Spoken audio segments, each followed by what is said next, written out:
New south Wales Australia से आती है एक बहुत ही famous author, speaker, songwriter जिनका नाम है ब्रॉनी वेयर। बहुत सारे अनफुलफिलिंग जॉब्स करने के बाद ब्रॉनी वेयर फाइनली अपने आप को पाती है उन पेशेंट्स की केयर करते हुए जो कुछ ही समय में इस दुनिया को अलविदा कहने वाले हैं। यानी कि ब्रॉनी वेयर अब बन जाती है पैलिएटिव केयर पेशेंट्स के लिए एक नर्स। ये सारे पेशेंट्स ब्रॉनी के साथ अपने सारे एक्सपीरियंसेस को शेयर करते हैं। स्पेशली वो अपने रिग्रेट्स को ब्रॉनी के साथ शेयर करते हैं कि काश वो दुनिया में या अपने समय में वो ये कर पाते, या काश उन्होंने ऐसा किया होता, या काश उन्होंने ऐसा नहीं किया होता। जब ब्रॉनी ने इन सारे पेशेंट्स के इन रिग्रेट्स को कंपाइल करने की कोशिश की तो उन्होंने उसमें से टॉप 5 रिग्रेट्स के ऊपर में एक ब्लॉग पोस्ट को लिखा और ये ब्लॉग पोस्ट को 8 मिलियन से ज्यादा लोगों ने रीड किया। इससे इंस्पिरेशन लेते हुए ब्रॉनी वेयर ने एक किताब लिखी जिसका नाम था the top 5 regrets of the dying, जो कि एक इंटरनेशनल बेस्ट सेलर बनी। तो आइए आज मैं आपके साथ शेयर करने वाला हूं वो कौन से टॉप 5 रिग्रेट्स हैं जो आपको और मुझे जानने की बहुत ज्यादा जरूरत है। और वीडियो के एंड में मैं आपके साथ अपने पर्सनल एक्सपीरियंस के बेसिस पे शेयर करने वाला हूं ऐसे 2 और रिग्रेट्स जो आज की आपकी और मेरी जनरेशन जरूर इसे महसूस करेगी। तो without wasting much time, let's get started. So the number 1 regret which almost every dying people shared with Bronnie is, I wish I had the courage to live the life true to myself, not the life others expected of me.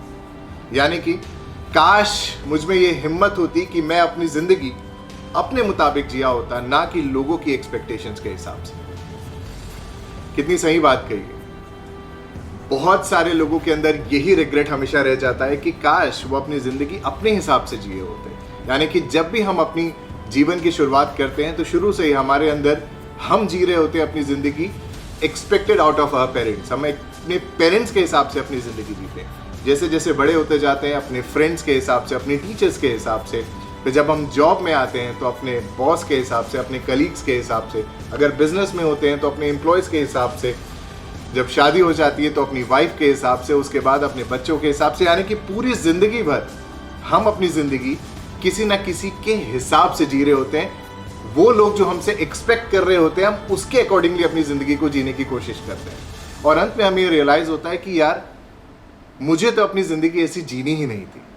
मुझे तो वो करना था जो मुझे पसंद था, पर मैंने किया वो जो लोग मुझसे एक्सपेक्ट कर रहे थे। तो कहीं आप उनमें से एक तो नहीं है जो आज भी अपनी जिंदगी दूसरों की एक्सपेक्टेशंस के हिसाब से जी रहे हैं। So the number 1 regret is कि काश मैं अपनी जिंदगी अपने हिसाब से जिया होता, ना कि दूसरों की एक्सपेक्टेशन के हिसाब से। Regret number 2, I wish I hadn't worked so hard. काश मैंने अपनी जिंदगी में इतना ज्यादा काम नहीं किया होता। जैक रायंस के एक न्यूज आर्टिकल जो कि कुछ ही दिनों पहले न्यूज़पेपर में प्रकाशित हुआ था, उसमें उन्होंने कहा कि मई 21 तक दुनिया के टॉप 10 रिचेस्ट मेल का 13 बार से ज्यादा डाइवोर्स हो चुका है। एलन मस्क वीक में 120 घंटे से ज्यादा काम करते हैं। 17 सालों से उन्होंने कोई भी लॉन्ग वेकेशन नहीं लिया। वॉरेन बफे 27 सालों तक अपनी वाइफ से दूर रहते हैं जस्ट अपने काम की बिजनेस के कारण। आप समझ सकते हैं कि रिचेस्ट पर्सन भी अपनी फैमिली लाइफ में खुश नहीं है। द नंबर 2 रिग्रेट इज कि काश मैंने अपनी जिंदगी में इतना ज्यादा काम नहीं किया होता। जब भी डाइंग पीपल ये रिग्रेट लेकर आते हैं तो वो सिर्फ यही सोचते हैं कि काश उन्होंने अपने माँ बाप को समय दिया होता, काश उन्होंने अपनी वाइफ को, अपने बच्चों को समय दिया होता, काश उन्होंने अपने आप को समय दिया होता। केवल और केवल काम को, बिजनेस को फोकस करने के अलावा अगर उन्होंने अपना समय अपने परिवार को, अपने समाज को, अपने आप को दिया होता तो ये लाइफ उनकी फुलफिलिंग होती। अगर आपके अंदर भी ऐसा कोई रिग्रेट है तो आज इस रिग्रेट को समझिए, क्योंकि the number 2 regret of the dying people is कि काश मैंने इतना ज्यादा काम नहीं किया होता। The number 3 regrets of the dying is I wish I had the courage to express my feelings. काश मैं अपनी फीलिंग्स को एक्सप्रेस कर पाता। हमने अपनी लाइफ में हमेशा देखा है कि पेरेंट्स, स्पेशली हमारे फादर्स, हमसे अपनी फीलिंग्स को शेयर नहीं कर पाते। वो हमारे लिए सब कुछ करते हैं पर अंत तक वो शायद ये कह ही नहीं पाते कि बेटा मैं तुझसे बहुत प्यार करता हूँ। ऐसे हमारे बीच में बहुत सारे लोग, बहुत सारे ऐसे रिलेशनशिप्स हैं जहाँ पर हम अपनी फीलिंग्स को एक्सप्रेस नहीं कर पाते। हम उनसे ये बता ही नहीं पाते कि हम उनके बारे में क्या सोचते हैं। और हमारे समाज के एक बहुत ही अजीब सा नियम है, हमने देखा होगा कि जब भी हम किसी की डेथ पर जाते हैं, किसी के फ्यूनरल पर जाते हैं, तो वहाँ पे स्पेशली कुछ मिनट्स के लिए उस पर्सन के बारे में बहुत कुछ अच्छा बोला जाता है।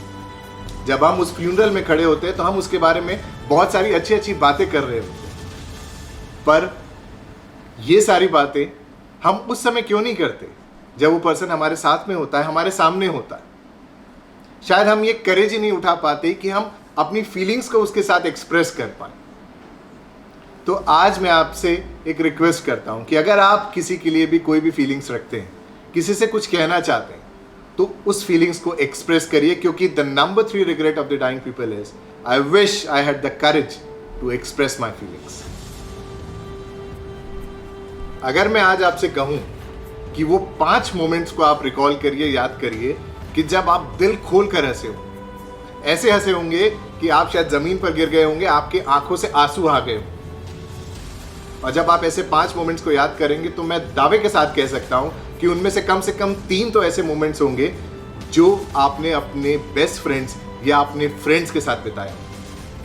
अगर मैं सही हूं तो आपको ये जानकर हैरानी होगी कि the number 4 regret of the dying people is कि I wish I had stayed in touch with my friends, कि काश मैं अपने दोस्तों के साथ कनेक्टेड रहता।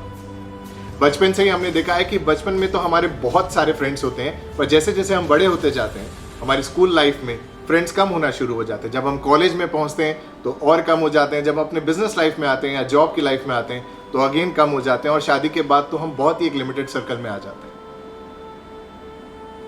द नंबर 4 रिग्रेट इज कि काश मैं अपने दोस्तों के साथ कनेक्टेड रहता।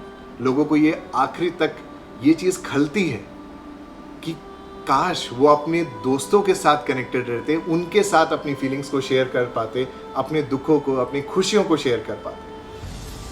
आप ये मौका मत छोड़िए। Stay connected with your friend, because the 4th top most regret of the dying people is कि काश मैं अपने दोस्तों के साथ कनेक्टेड रह पाता। अप्स एंड डाउन्स तो सबकी जिंदगी में लगे रहते हैं। कभी ना कभी सभी की परिस्थितियां खराब भी होती हैं, पर हम में से ऐसे बहुत सारे लोग हैं जो अपने सेल्फ मेड परसेप्शन से ये मान लेते हैं कि जो भी उनकी लाइफ में हो रहा है उसके हिसाब से तो खुश रहना बनता ही नहीं है। ये जो सारी तकलीफें अगर भगवान ने दी है तो केवल उन्हीं को दी है, और बाकी लोगों की जिंदगी तो बहुत अच्छी चल रही है। और अपने इस मानसिक बंधन के कारण, उस सेल्फ मेड परसेप्शन के कारण वो कभी भी खुश नहीं रहते। The number 5th regret of the dying people is I wish I would have let myself happier. काश मैंने अपने आप को खुश रहने दिया होता, क्योंकि खुश रहना आपकी पर्सनल चॉइस है। और जब कोई अपने अंतिम क्षण में अपनी लाइफ को रिकॉल कर रहा होता है, उसके सामने जब उसकी पूरी लाइफ फ्लैशबैक होती है तो वे रियलाइज करता है कि मेरी लाइफ उतनी भी डिफिकल्ट नहीं थी जितनी मैंने बना दी। मैं अपने आप को खुश रहने दे सकता था, पर वो ऐसा करता नहीं, और इस रिग्रेट के साथ वो अपनी लाइफ को एंड करता है। So the number 5th regret is I wish I would have left my self happier. तो ये थे वो 5 रिग्रेट्स जिसे पढ़ने के बाद मेरी पूरी लाइफ ट्रांसफॉर्म हो गई। एंड आई फील ब्लेस्ड कि एट द एज ऑफ 35 मैंने ये बुक पढ़ी, जिसके बाद मैं ये कह सकता हूँ कि मेरी लाइफ में तो एटलीस्ट ये रिग्रेट्स अब नहीं आने वाले।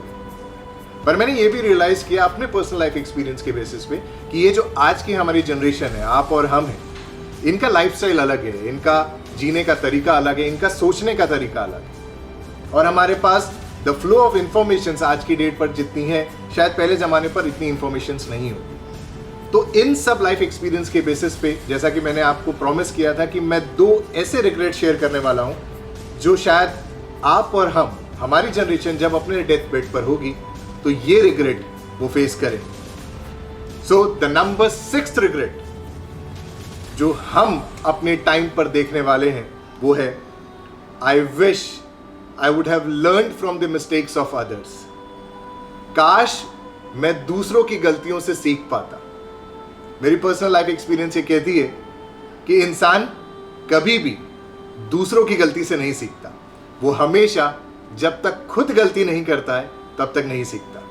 हमने ऐसे बहुत सारे लोग देखे हैं कि हमारे सर्कल में कई ऐसे लोग होंगे जिनकी हैबिट्स के कारण उन्हें कई बीमारी हुई, पर हम उनकी गलतियों से नहीं सीखेंगे। हमने ऐसे कई लोगों को देखा है कि जिन्होंने बिजनेसेस में कुछ एक पर्टिकुलर चीज़ करके, कोई मिस्टेक करके उन्होंने अपने बिजनेसेस को पूरा डुबो दिया, पर फिर भी हम उनकी मिस्टेक्स को देखकर उनकी गलतियों से नहीं सीखेंगे जब तक हम वो खुद गलती नहीं करते। सो द नंबर 6 रिग्रेट जो हमारी जनरेशन देखने वाली है वो यही है कि काश मैं दूसरों की गलतियों से सीख पाता। मेरे बेस्ट फ्रेंड अंकुश ने मेरे साथ ये एक ब्यूटीफुल इंफॉर्मेशन शेयर की थी, जिसके बेसिस पे अब मैं आपको बताने जा रहा हूँ द 7th रिग्रेट जो हमारी लाइफ में आने वाला है या हमारी जनरेशन देखने वाली है, वो है I knew everything but did nothing. यानी कि मुझे पता सब था लेकिन मैंने किया कुछ भी नहीं। आज की हमारी जनरेशन के पास इंफॉर्मेशन का इतना ओवरलोड है जो शायद पहले के ज़माने में रहा ही नहीं। हम व्हाट्सएप और फेसबुक यूनिवर्सिटी के गोल्ड मेडलिस्ट स्टूडेंट हैं।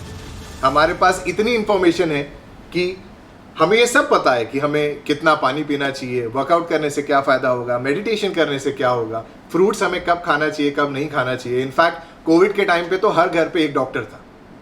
सब कुछ पता होने के बाद भी हम कुछ नहीं करते।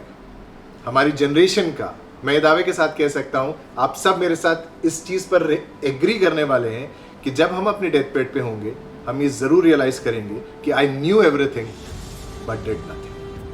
कहीं ये बहुत सुंदर पंक्तियाँ मैंने पढ़ी है कि आंखों को मूंद लेने से खतरा न जाएगा, आंखों को मूंद लेने से खतरा न जाएगा, वो देखना पड़ेगा जो देखा न जाएगा। और इस बुक रिव्यू के माध्यम से और जो एक्स्ट्रा रिग्रेट्स मैंने आपके साथ शेयर किए हैं, जो हमारी जनरेशन जब अपने डेथ बेड पर होगी वो ये शायद एक्सपीरियंस करेगी। मैं आज आपसे रिक्वेस्ट करना चाहता हूँ कि आप अपनी लाइफ में एक ऐसा चेंज लेकर आइए ताकि आपको अपने डेथ बेड पर ये रिग्रेट्स ना देखें।